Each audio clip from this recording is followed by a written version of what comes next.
Hi, in this video we'll look at how to use heading styles to create a table of contents using Microsoft Word. So the first thing that we want to do is, if for example we have a research paper and you would have some headings, for example, let's say abstract. We could have, for example, method or methodology. In addition to that, we may have results and conclusion as well.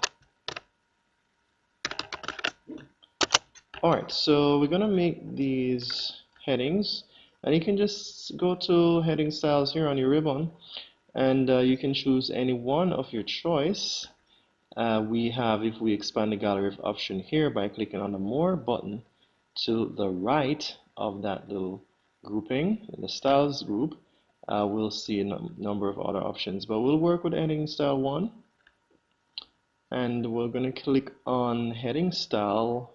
That's heading 1, and you should now notice that you have a change of appearance in terms of the actual text. The color and the font size has been changed. So what we're going to do here, we want to have these on the other pages, since the first page is what we'll use for our table of contents. So you can just press enter key all the way down, or control enter can do the same thing, or just go to new insert and we can insert a new page or page break there. Okay, so we want to have these on different pages. So let's say we have the abstract here, and then we have the methodology on the next page. I'm just going to use control enter here to go to the next page, and then for results we could have that on the next page as well, and for conclusion the following page. So we have in all 5 pages. I'm going to go back to the top of my page here. Control home will take me there. Combination key, control and home key on your keyboard should take you there.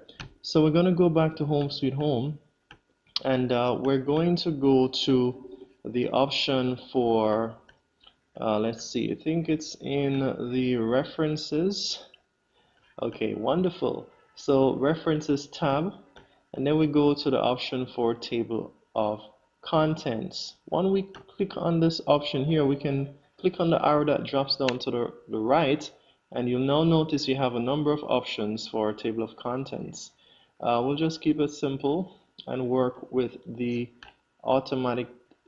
Well, automatic 2 seems like a good choice here, and so I'm going to click on that one, automatic 2, and you should now notice that on your table of content page, which is the first page that we have, you're noticing that you have the different page numbers automatically associated with each heading that we have for our document here. So abstract would be on begin on page 2, methodology on page 3, results page 4, and conclusion page 5.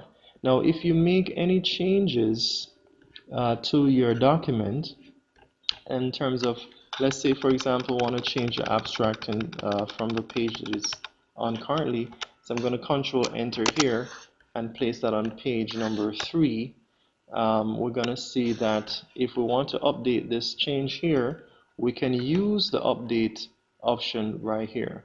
And of course there's even more options you have here if you want to change from what you have. So I can click on update table, and it's asking, do I want to update the page numbers only or update the entire table? This depends. If I added any other content, then I could update the entire table. If it's just shifting around contents, from what I had originally, then I could simply just click on update page numbers only, and that should work.